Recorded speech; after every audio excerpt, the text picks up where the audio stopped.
జిల్లాలోని పత్తి రైతులను భారీ వర్షాలు కోలుకోలేని దెబ్బతీశాయి. వర్షాలతో దిగుబడి తగ్గుతుందని ఆందోళన చెందుతోంది. ఇక ఇప్పటికే కాయ రంగు మారిందని ఆవేదన వ్యక్తం చేస్తున్నారు పత్తి రైతులు.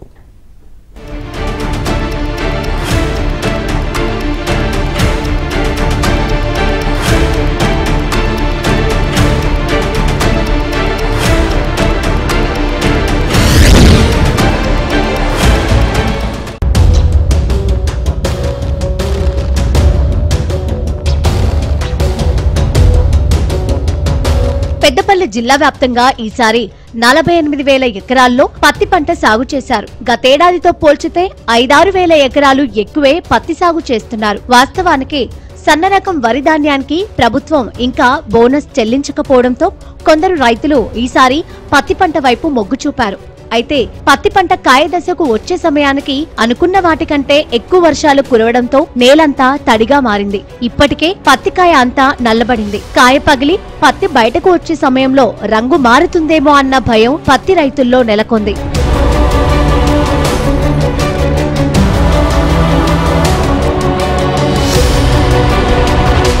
సీసీఐ కొనుగోళ్ల కంటే ముందే పత్తి రైతులు తమ పత్తిని దళారులకు అమ్ముకుంటారు. రైతులతో దళారులు ముందే మాట్లాడుకొని అడ్వాన్స్ ఇవ్వడంతో వారు చెప్పిన ధరకే అమ్మాల్సిన పరిస్థితి కొన్ని చోట్ల ఉంటుంది. అయితే పత్తంతా దళారుల చేతుల్లోకి వెళ్లిన తర్వాత సీసీఐ కొనుగోళ్లు జరపడంతో ఆ మద్దతు ధరంతా దళారులకే వెళ్తోంది.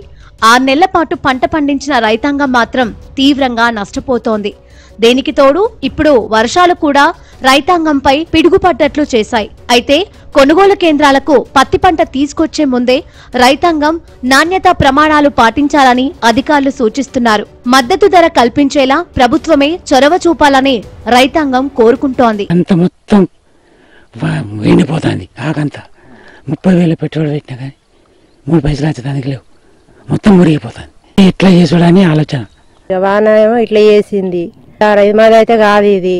మాదైనా కానీ పంట వేయినా కానీ అయ్యో మన భూమి ఉంటుందని అట్లనైనా కొంచెం తూర్తుకొద్దు. నువ్వు ఈ కవులు కట్టపోతే అల్ల అయితే ఊకోరు.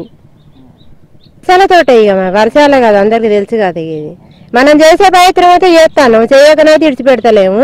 ప్లస్ వైర్ మొత్తం వేరు కుళ్ళిపోయి పంట లాస్ బాగా. మినిమం 1 lakh దాకా పెట్టుబడి పెట్టినాం. దాంతో మనకు అసలు ఏం గిట్టుబాటు లేదు. ఒక కనీసానికి ఎకరానికి 20,000 తోటి కూడా వచ్చేటట్లేదని వర్షంతో గూడంతా రాలిపోయింది. పత్తి పంట గతేడాది ఎకరాకు 7 నుంచి 10 క్వింటాల దిగుబడి వచ్చింది. ఈసారి భారీ వర్షాలు పంట సరిగ్గా లేకపోవడంతో కేవలం ఎకరాకు 4 నుంచి 6 క్వింటాల దిగుబడి మాత్రమే వచ్చే అవకాశం ఉంది. గతేడాదితో పోల్చితే పెట్టుబడులు కూడా రైతాంగానికి అదనంగా అయ్యాయని అంటున్నారు. ఎకరాకు 35 నుంచి 40,000 వరకు పెట్టుబడి అయ్యిందని రైతాంగం చెబుతోంది. అది కూడా ఒకేసారి మార్కెట్కు పత్తి పంట వస్తే దళారులు కుమ్మక్కై తక్కువ ధరకే కొనే అవకాశం ఉంది. కనీసం ఇప్పటికైనా ప్రభుత్వం పత్తికి మద్దతు ధర పెంచాలని కోరుతోంది.